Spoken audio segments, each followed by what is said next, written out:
have love one for another. By this may all know you are my disciples, if you have love one for another.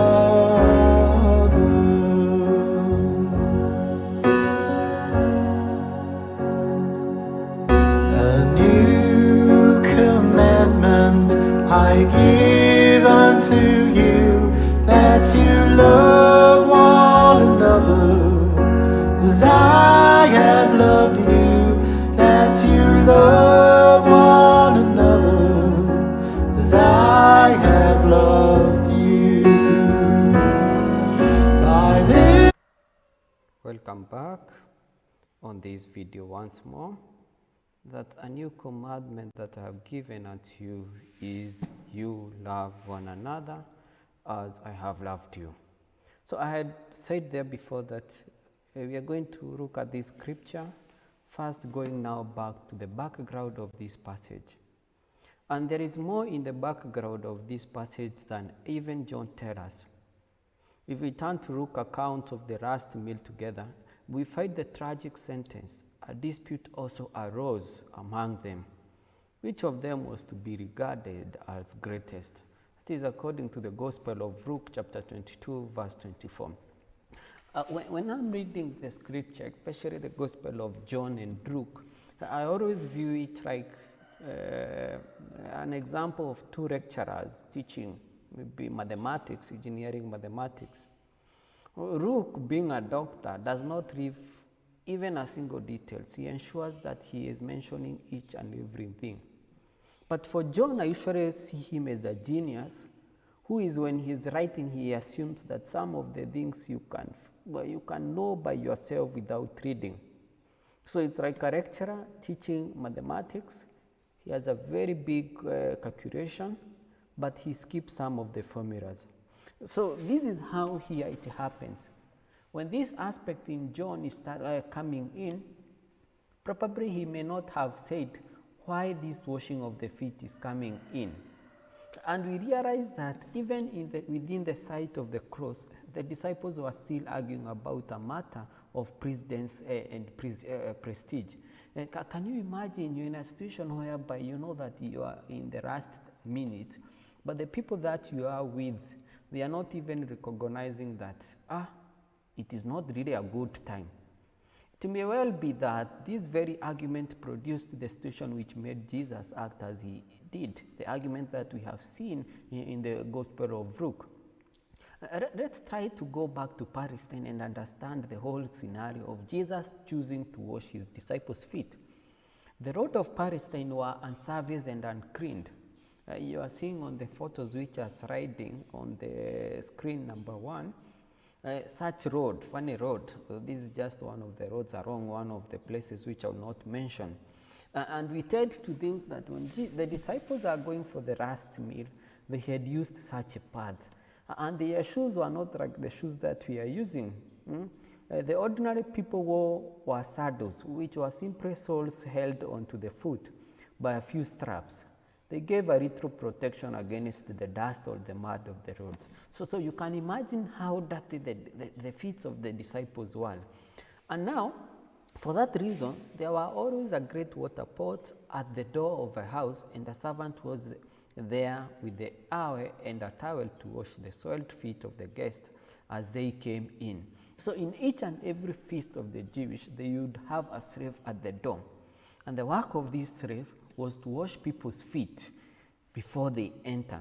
So this was kind of a ritual. For people to enter into a feast, they had first to wash their disciples. Now, but let us look at around the disciples. Jesus' little company of friends had no servant. The duties which a servant would carry out in wealthier circle, they must have shared among each other. And that's why the disciples in the Gospel of Luke, it's very clear who is greater than the other. Then it means that the one who is not greater is the one who is supposed to wash the disciples' feet, or to wash all of them feet. Just like in our families, there are duties which we have to do for ourselves, like washing our rooms. Sometimes we tend to say that these particular duties can only be done by a given person. So in such a situation, we leave them to people who are around us, and we feel that we are so superior that we cannot do such services. The invitation under this theme, the royalty of the service and the ultimate love, is to know that we can do everything as far as we love one another. It may well be that on the night of this last meal, together they had got themselves into such a state of competitive pride that none one of them would accept the duty of seeing that the water and the towel were there to wash the feet of the company as they came in. And Jesus made the omission in the most vivid and dramatic way. We see, it's Francis of Assisi, I guess, who usually say that sometimes used words were necessary. Sometimes action will always speak louder than words. And I think that is what Jesus is doing here. Instead of him entering into this argument, he decides to show them what they are supposed to do. He himself did what none of them was prepared to do. He was the rabbi, he was the teacher for them, so he was a superior than them. Then he said this is after doing the real thing, after showing them what they are supposed to do. You see what I have done? You call me your master and your Lord. You are quite right, for so I am. And yet I am prepared to do this for you. Surely you do not think that a people deserve more honor than a teacher, or a servant than a master. Surely if I do this, you ought to be prepared to do it. I'm giving you an example of how you ought to behave towards each other. I'm giving you an example of how you ought to behave towards each other. Friends, can we take this example in our families? Can we take these examples in our workplace? That some of the duties even in our workplace, you take tea on the table, you feel that unless that lady who is working in the kitchen is supposed to come and remove that cup from the table and take it to the kitchen, we feel to ourselves that I cannot do that. But Jesus is saying that I'm giving you an example of how you ought to behave towards each other.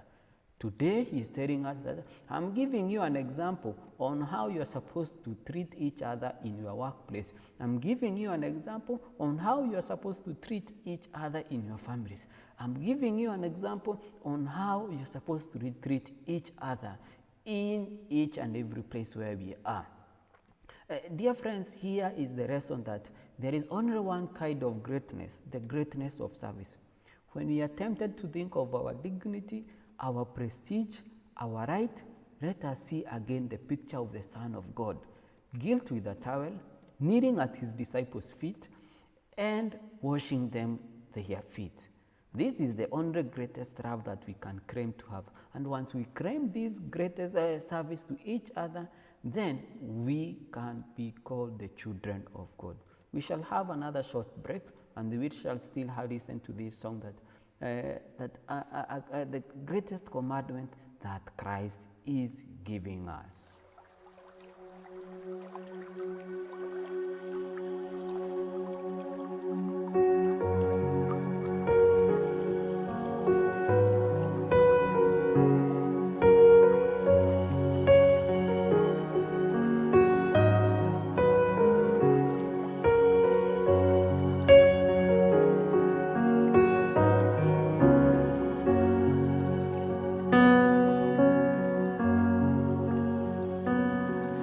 A new commandment I give unto you,